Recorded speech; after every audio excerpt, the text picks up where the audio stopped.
Welcome to Binge Breakthrough, the podcast designed to help you finally break through the barriers that keep you stuck, feeling out of control around food. I'm Master Certified Coach Jane Pilger, and I want you to know that no matter how long you've been struggling or what you've tried, food freedom is possible, and I'm here to show you how. After years of therapy, eating disorders treatment, restrictive diets, and reading all the books, I was still stuck in the on-again, off-again cycle of restricting and binging until I was able to see it all from a new perspective that changed everything. Each week, I will share the strategies, tools, and mindset that allowed me to overcome my decades-long battle with binge eating. Your journey to body trust starts now. Let's dive in. Hello, trusted listener. Welcome to Binge Breakthrough. I consider you a trusted listener because whether you are listening to this podcast for the first time or you are coming back and you've been with me for a while, I trust that you are listening to this very episode at a time where you are going to receive the insight, the support, and the guidance that you need to understand more about your journey with food, to have your own personal interior breakthroughs, and so that you can know that you are not broken. There is a perfectly good reason why you do what you do with food. And I want to just help you understand that it all makes sense. And especially on this topic. So today we are talking about what to do after a binge. Now, I Googled this statement more than probably anything during my journey with binge eating, especially later on when Googling things and trying to find answers on the internet became more, just more mainstream. I can remember driving around in my car, listening to podcasts about binge eating while also binging, eating, driving around from store to store, feeling like a failure, feeling so ashamed, just ashamed in general of what I was doing. But I think I also added this extra layer of shame and judgment because I was listening to these podcasts, but I was also eating while I was doing this. So if this is you right now, if you are listening to this podcast while you are eating, while you are driving around, if this is you, I want you to know you are not alone. You are not the only one doing this.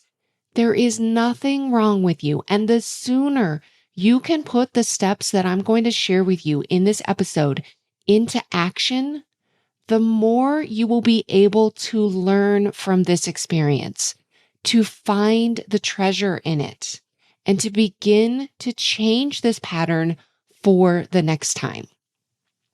This is such an important topic because the moments immediately following a binge are critical. As you unwind your binging, you will have times that you binge or overeat. What you do next will literally create the pathways in your brain for the future. So I want to invite you to come back to this episode anytime you have had a binge, you've had an overeat, to remember, oh yeah, there was that one podcast I listened to. If you find this helpful, come back to it and understand while you're listening to this episode, understand that what you do next will literally create the pathways in your brain for the future. Now, you might be thinking, I just don't want to binge. I don't want to think about what to do afterwards. I don't want to focus on this part. But I'm here to tell you it's so important. As you create these new patterns for after a binge, you're going to be setting yourself up to create new patterns while you're eating, even before you start eating in the first place. Establishing these patterns now. This is part of how change works. We go and we can assess and start to look at things after it's already happened. Then as you create more awareness and more understanding of what's going on, you'll be able to start catching yourself while you're actually eating and putting some of these concepts into place. Then you can start noticing before you even want to eat. This is the process of change. So it all starts with what you do after the binge, after that period of an overeat. Okay, so I want you to think about the last time you binged. For some of you, it may be right now, and that's okay. I want you to think about this. I want you to close your eyes if you are in a safe place to do so, and just picture the moments after. It could be minutes afterwards. It could be hours, even days afterwards. Just picture this time. I want you to think about, how did you feel? I'm going to give a few suggestions based on how I used to feel. Maybe disappointed. You might have felt disgusted, ashamed, angry, hopeless, out of control, depressed. What were you thinking? You might have been thinking things like, I can't believe I did it again. I'll never figure this out. I should know better. I hate myself. I can remember thinking, I hate myself. I have no willpower. I've ruined my progress. I'm broken. All right, so those may be the things that you were thinking. And then what did you do? If you were feeling this way, you're thinking these things, what did you do? Hide the evidence. I used to do this. Don't tell anyone. Research ways to stop. You might even eat more. Maybe you make a plan to make up for it by either not eating again until the next day, only having juice or salads, or maybe over-exercising, maybe making up for it through purging. Maybe you zoned out, just complete zone out. That's what I used to do. Sit on the couch, zone out on social media. I actually used to do all of these things. I used to feel all of these feelings, think all of these things, try to avoid the discomfort, the physical discomfort that I was feeling. And I would do that through the zoning out, the researching, anything to just keep my mind off of it. Now, let me ask you this. As you think about this, the last time that you binged and how you were feeling, what you were thinking, what you were doing, did any of this help you stop binging? I'm going to say no, because think about it's full of shame and judgment. I always go back to this quote that I love. It's Albert Einstein, and he says, we cannot solve problems with the same thinking we used when we created them. Often, shame and judgment creates our problems. The thinking that creates the feeling of shame and judgment creates our problem. We need new thinking that's going to create feelings other than shame and judgment. The shame and the judgment are going to keep you binging. I believe that curiosity and compassion will allow you to respond to your binges differently. And it's that different thinking, that different approach that is going to help you solve your previous challenges. Now, binging, it's a pattern of behavior, but the pattern itself doesn't just stop when you stop eating. This pattern continues on for hours and sometimes days. So a lot of times, some people might think like, okay, I'm done eating. That's it. Like I'm done with the binge. Well, I want to say that's actually not the case, because what you do next, and we've already kind of visited, what did you do last time? Hiding the evidence. You don't talk to anybody. You make these plans. You do all of these things. This can be part of your pattern. I want to help you create new patterns because the patterns that you have, they can continue on for hours and sometimes days.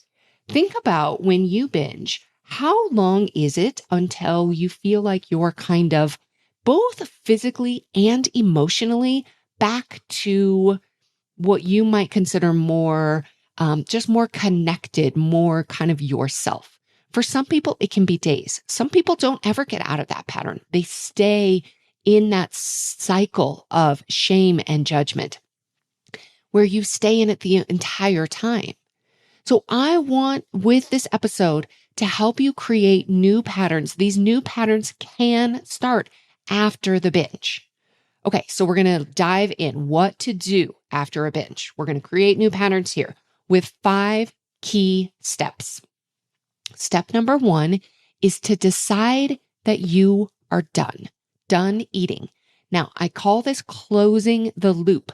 The brain loves to close loops. If you have an open loop in your brain, it kind of means like, ooh, maybe we'll do that. Maybe, I'm not sure. We kind of leave things open, like a maybe. So for example, let's say I'm driving around and I'm going to go to the grocery store. I'm going to buy, a box of cookies. And then I'm driving around, I'm eating the cookies and I think, ooh, okay, what else can I eat? Then I'm going to go to the next place and I'm going to buy some candy at the convenience store. Then I'm going to eat that as I'm driving to the bakery. And each time I'm thinking, even as I'm thinking just how full I am, I'm thinking about the next thing. What else can I eat? That is a thought that would often come to me during a binge. What else can I eat? If you can hear in that thought, that's an open loop. What else can I eat?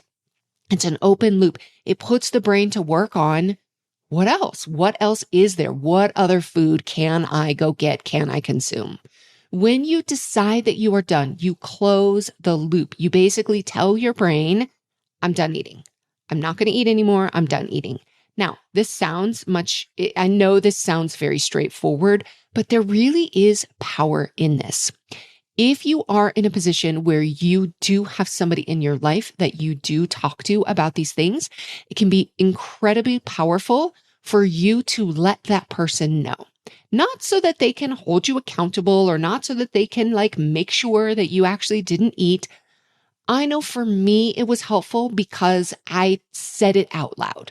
Okay, well, I said I was done eating. So it gave me just a little bit more incentive to actually keep that loop closed. Because I noticed that if I would would decide to stop in my mind, but I wouldn't actually tell anybody, then I would come in and think, oh, well, I didn't tell anybody. Nobody really knows that I decided to be done. So it became much more powerful for me once I had somebody that I could talk to and just be like, okay, this happened and now I'm done. So that is step number 1. Decide, make the decision. Okay, that happened. I'm done. Step number 2, suspend the shame. Shame and judgment will keep you binging. I love Brene Brown, shame researcher. Any one of her books are incredible.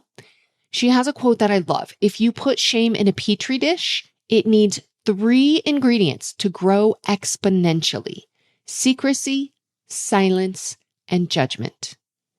If you put the same amount of shame in the petri dish and douse it with empathy, it can't survive. So what that quote says is the 3 things that are going to make shame grow: secrecy, silence, and judgment. Isn't that what so many people do, myself included, after a binge? I would hide all the evidence. I was silent. I wouldn't tell anybody. And I was so judgmental of myself. So suspending the shame is so important because if we douse it with empathy, it can't survive. Shame thrives in the darkness. If you have someone that you can talk to about your binge eating, it can be so powerful and so helpful. Step number 3, choose curiosity and compassion. Here's a couple of sentences, couple of questions you can ask yourself. So curiosity might sound like, what do I need right now? Was anything different this time? I love this question because sometimes we can look and just think, okay, well, I binged, therefore it's a failure. And if I don't binge, then it's a success. That's not how the process of unwinding binge eating works. We look at it, it's a process. So if you can look and see, what was different? Maybe I actually stopped sooner. Maybe I had more awareness while I was eating. These things are amazing, and that shows progress is being made. New patterns are formed if you're doing something different in your binging. So what do I need right now? Was anything different? Another question that I love, how does this make sense? How does it make sense that I'm binging? Oh, right. I am exhausted. I really just need sleep. It makes sense because my brain and my body are trying to get energy, and they're thinking that additional food will give me more energy. That makes sense. Compassion. Here's what compassion sounds like. What would I say to a dear friend right now? Asking yourself that question can help you come up with something a little more kind. You can also just say to yourself, this is really hard. This is really hard for me right now. I'm having a hard time right now. Another thing you can say to yourself is, let me be kind to myself in this moment. What is the most kind thing I can do for myself in this moment? If you are listening to this podcast after a binge, you are being kind to yourself in this moment.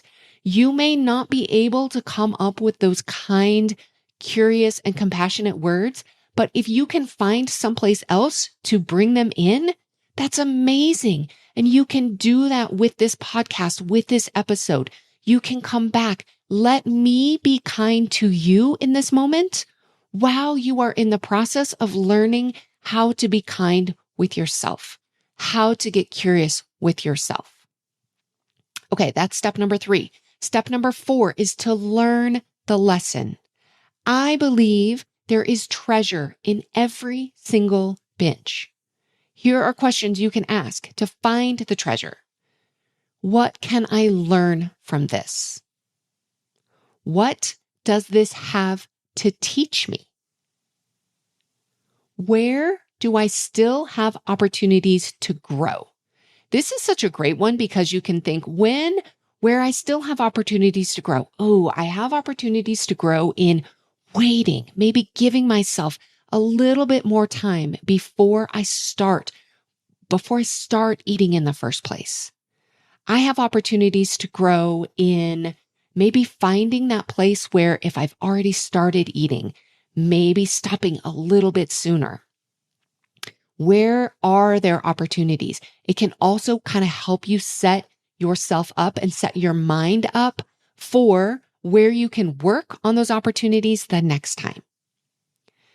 You can ask yourself, again, following up with that curiosity from last time, do I notice any progress, anything different from before? There is treasure in that.